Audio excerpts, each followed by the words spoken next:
E nós temos mais um acontecimento interessante para a gente poder entender. E, inclusive já no noticiário internacional. Um fenômeno, grandes crateras, que se aproximam muito de algumas cidades e chegam até a ameaçar alguma delas. Nós pedimos aqui ao professor Admilson Írio Ribeiro, professor do Departamento de Engenharia Ambiental da Unesp em Sorocaba, para conversar um pouco conosco. Professor Admilson, muito obrigado aqui por atender o Jornal Nova Brasil. Bom dia, Heródoto. Eu que agradeço. Professor, logicamente existe sempre aquele folclore em torno desses grandes fenômenos, etc, etc. Eu me lembro, acho que foi aqui na região da Grande São Paulo, em Cajamar, havia um grande fenômeno desse. Agora se fala em outras cidades, também de São Paulo e fora. Como é que se formam essas grandes aberturas, hein, professor?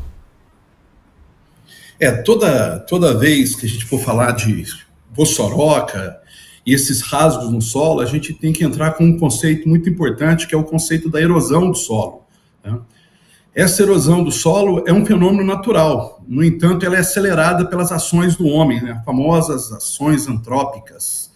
E, por definição, erosão é o desprendimento e o arrastamento das partículas dos solos. Quais são as partículas? Argila, areia e silt. Então, é muito intensificado se o manejo do solo for muito ruim. Ou seja, numa condição hídrica de grande intensidade de chuva e uma frequência muito alta, é possível que o fenômeno venha a acontecer. Professor, isso tem também alguma relação com relação humana, de desmatamento, ou de terraplanagem, ou de avanço da cidade para algumas regiões? Tem sim, Heródoto. Esse é um fenômeno, pela própria definição, quando a gente fala assim, o que desprende essas partículas do solo? Normalmente nos trópicos é a gota de água da chuva, né? Quando a chuva cai no solo desprotegido, um solo sem cobertura vegetal, um solo sem atividade biológica, essas partículas se desprendem. Aí a gente tem todo um corolário de desenvolvimento do processo erosivo, né? O primeiro desprende essas partículas, quando desprendidas, elas entram em suspensão, nós chamamos de erosão laminar. Essa erosão, ao tomar um caminho, a gente tem uma erosão de sulco.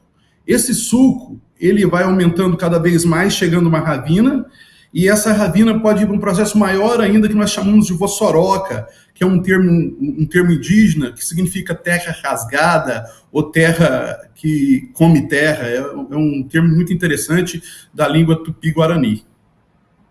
Agora, professor, é possível reverter uma situação como essa, se, por exemplo, chegar muito perto de uma cidade, como, por exemplo, já aconteceu no município chamado Buriticupu, no Maranhão, e também em Lupércio, aqui no estado de São Paulo?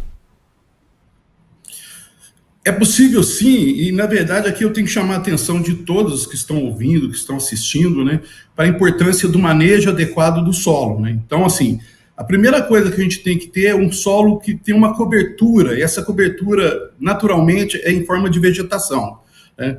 Uma vez que você mantém uma cobertura no solo, essa vegetação pode ser uma floresta, até mesmo uma pastagem muito bem cuidada, é importante a gente dizer isso, né? Uma pastagem também mal cuidada, a gente vai ter solos aflorados, solos que estão desnudos, e vai ficar propício ao processo erosivo.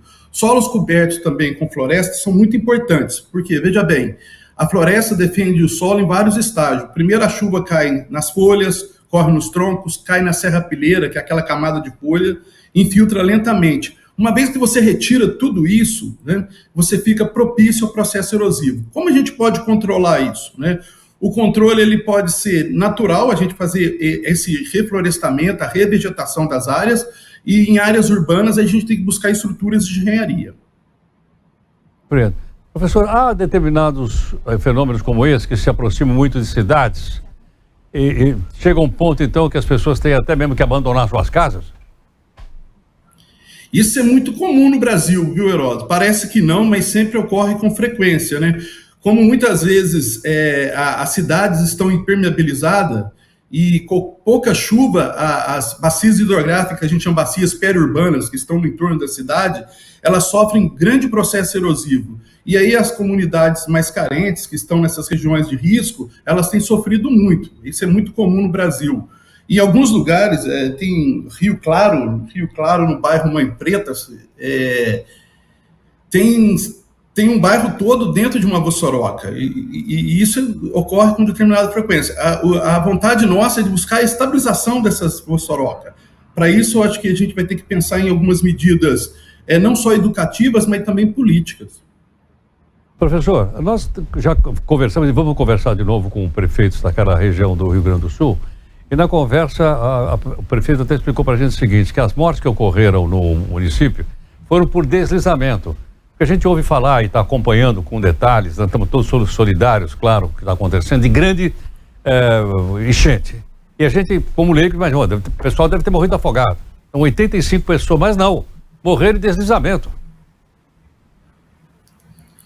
Sim, Heródoto, esse é um problema muito sério, né? A gente tem que ter uma estrutura aí que avisa o pessoal que vai ter um movimento de massa. O que eu chamo de movimento de massa é quando o solo já de uma condição saturada, ou seja, todo preenchido por água, ele também se torna na forma líquida. E ele na forma líquida, ele tem assim, um esforço cinético muito maior, ou seja, o que pode ocorrer de empuxo nas casas, no movimento, é muito grande. E muitas pessoas não estão preparadas para isso. A hora que você vê uma montanha se desfazendo, a hora que você vê o seu loteamento se desfazendo como um todo, e isso pode acontecer. Nós somos um país estável do ponto de vista de terremotos, mas nas condições hídricas, a gente é um país relativamente instável, né? A gente tem problemas com esses movimentos de massa.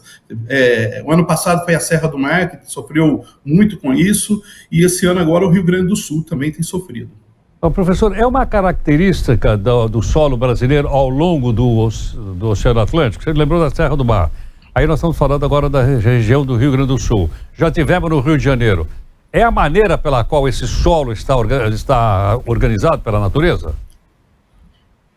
Sim, Heródoto, quando a gente pega esses movimentos de massa no nosso país, ele tem muito a ver aí com você dar uma conformação à nova paisagem, ou seja, né, formar um novo relevo. No entanto, isso foi acelerado nos últimos anos, né? A ocupação humana desordenada, ela trouxe isso, né? Ela trouxe uma condição assim, onde o movimento de massa ele vai acontecer, até porque nós fizemos terraplenagem onde não tinha que ser feito, nós colocamos população onde não poderia ser colocado. Então, isso é um acontecimento que a gente vai ter que buscar um pouquinho mais de atenção. Acho que tem que ter uma orientação melhor por parte dos governantes nesse caso. Perfeito. Professor, muito obrigado. Eu que agradeço, fico à disposição. A Unesp Sorocaba vai estar sempre à disposição de vocês. Muito grato. Professor Ademilson Írio Ribeiro, professor do Departamento de Engenharia Ambiental do campus da Unesp Sorocaba. Está aí, portanto, uma pessoa que entende, que é técnico, começamos falando em Vossoroca, mas ele já nos deu mais informações sobre os deslizamentos que aconteceram no Rio Grande do Sul e em toda essa faixa do litoral brasileiro. Muito semelhante o solo dessa região, fazendo com que, então, haja deslizamentos e as pessoas morram. Então, o dado que nós temos, que é um dado doloroso, obviamente, é que até agora 85 pessoas morreram lá na catástrofe que se abate sobre o Rio Grande do Sul.